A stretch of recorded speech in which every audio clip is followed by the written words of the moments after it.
All right, well, Man United have won again. And they seem to be doing this a bit. They'll go on a decent run, and then they'll have a couple slip ups, and then they'll go on a decent run again. They're a very inconsistent side, but something feels a little bit different this time.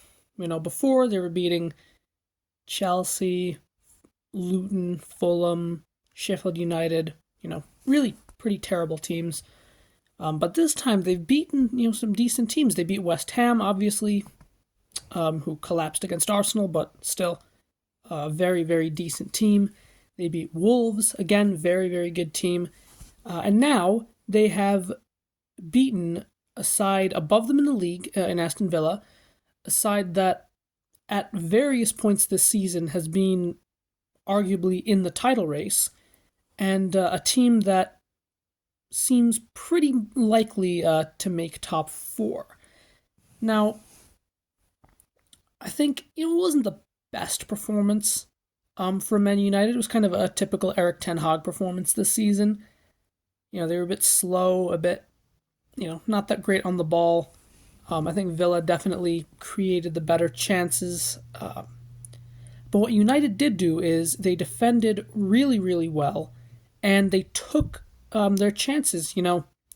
Hoyland at the start, very, very good goal again by Hoyland, and he's also going on a bit of a run.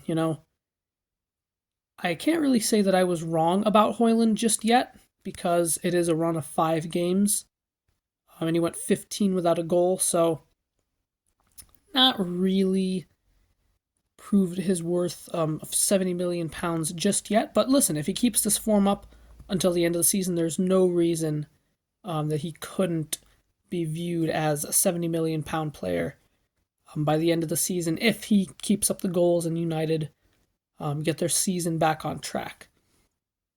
And then the second goal, Scott McTominay, again,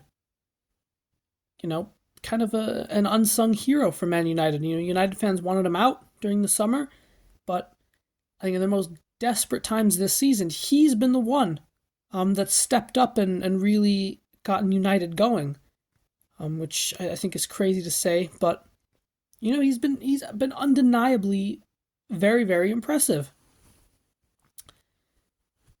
And I just think that United, there's a bit of an inevitability about them where because they're Man United, because they have the name, because they have the history, it does feel like eventually they're going to turn this around. They were having an awful season, but I think now we can see kind of what they're all about. And who knows, they might be able to run down Villa, Tottenham, whoever else for a top four spot. For Aston Villa, I think it's really, really unfortunate because I want to see Villa finish in the top four, mainly because I don't want to see Tottenham or United in the Champions League next season. But yeah, I just think it's nice to see smaller teams kind of come up and challenge the top teams, because I think it just keeps the competition in the Premier League a bit fresh, that it's not always the big six, quote unquote, that you have teams like Brighton, Villa, Newcastle in there that can really push them. And yeah, I think it's been an unbelievable season for Aston Villa, but I do think that they will ultimately fall just short of top four. I think since they had that incredible run where they beat Tottenham, Man City, Arsenal, and I think Brighton, I think, was in that run of games as well. But since then they've really really struggled.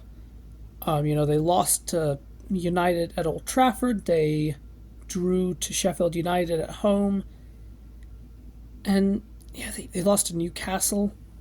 And they've just been on a little bit of a wobble. And I think ultimately, that could cost them top four. But, still, unbelievable season from Aston Villa. And United seem to be on their way back up. So make sure you let me know what you think in the comments. And I will see you all in a bit.